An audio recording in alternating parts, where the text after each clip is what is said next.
Hello Botsa, ఏంది విషయమా? ఏంటిది? విషయం చెప్పమంటే నువ్వేంది ఏంటిది అంటావో? కొంపతీసి ప్రతిపక్షంలో ఉండడం కష్టంగా ఉందా ఏందే?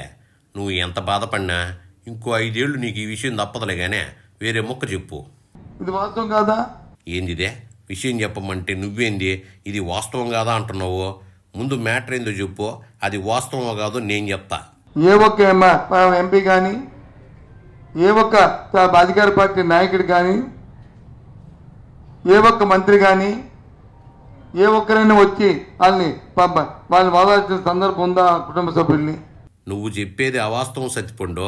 స్వయంగా అచ్యుతాపురం సెజ్జు బాధితుల దగ్గరికి సీఎం బాబే వెళ్తే నువ్వేంది ఎవరు వెళ్ళలేదని చెప్తున్నావు? నేనంటే ముఖ్యమంత్రి గారు వచ్చారని చెప్తాను. ముఖ్యమంత్రి గారు వచ్చారు, సంతోషమే. ఎప్పుడు వచ్చారు? బాబు ఎప్పుడు వచ్చాడని అట్ట అడగతావిందే? ఆయనకి మీలాగా పని పాట లేదనుకుంటున్నావా ఏందే? ఘటన జరిగిన వెంటనే రావడానికే. నిన్నటి నుంచి ఆయన వెళ్ళిన దగ్గర నుంచి మరి కొన్ని ఛానల్స్లోనో లేకపోతే పత్రికల్లోనో లేకపోతే ఇందాక మరి విశాఖపట్నంలో కొంతమంది స్థానిక నాయకులు మాట్లాడుతున్నప్పుడు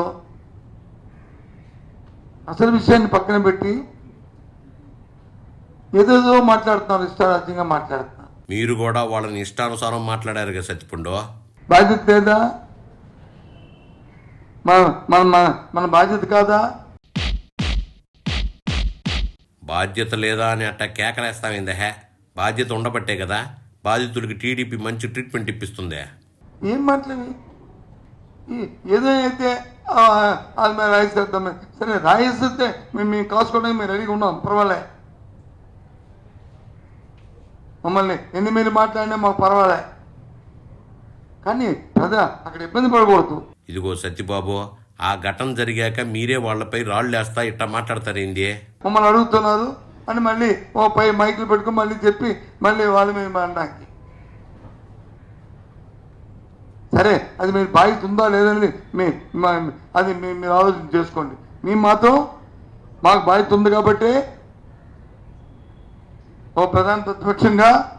ఏంది సత్యబాబు ప్రధాన ప్రతిపక్షం అంటున్నావు? మీకు జనాలు ఆ హోదా కూడా ఇవ్వలేదుగా. ఎందుకన్నా అంటే యథా రాజా తదా ప్రజ.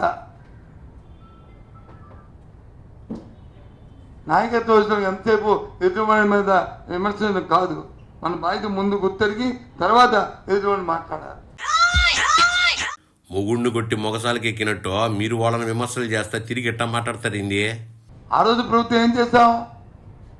₹1 ప్రకటించడమే కాకుండా వెంటనే ప్రభుత్వం నుంచి 30 కోట్లు రిలీజ్ చేసి ఆ డబ్బులు వచ్చి ముందు ఇచ్చి తర్వాత ఫ్యాక్టరీ దగ్గర నుంచి యాజమాన్యం దగ్గర నుంచి దాన్ని రీఎంబర్స్మెంట్ పెట్టాం. మీరు ఆ రోజుల్లో అంత పని చేసుంటే అక్కడ కూడా అంత ఘోరంగా ఎందుకు ఓడిపోయారు? జగన్మోహన్ రెడ్డి గారు ఆ మాట అనవలసి వచ్చింది. ఆలస్యమైతే మేము చేస్తాం, అవసరమైతే వచ్చి కూర్చుంటాం. ప్రతిపక్షంగా మా బాధ్యత, ప్రజల తరఫున పోరాటం మా తాలూగా ఆ బాధ్యత. ఆ క్షతగాత్ర పట్ల మా తాలూకా బాధ్యత. ఆ నేపథ్యంలో ఆయన చెప్పారు. ఓహో, జగన్ పోరాడతాడని చెప్తున్నా. అది ఒరువుకైతే మీ జగన్ పోరాడితే జనం నమ్మారు సత్తిపండు. ఇప్పుడు నమ్ముతారో లేదో నాకైతే డౌటు. నీకేమన్నా నమ్మకం ఉందా? ఏంటో ఇష్టారాజ్యంగా మాట్లాడుతుంటే మీరే మాట్లాడలేదు. ఇప్పుడు నేను మాట్లాడినది ఏదైనా నా సొంత కవిత్వం ఉందా చెప్పండి? నువ్వు మాట్లాడిన మాటల్లో సొంత కవిత్వం ఉందా అంటావేంది? నువ్వు మాట్లాడింది నీ సొంత కవిత్వం కాదు, వైకాపా ఆఫీస్ కవిత్వం అని అందరికీ తెలుసులేగానే.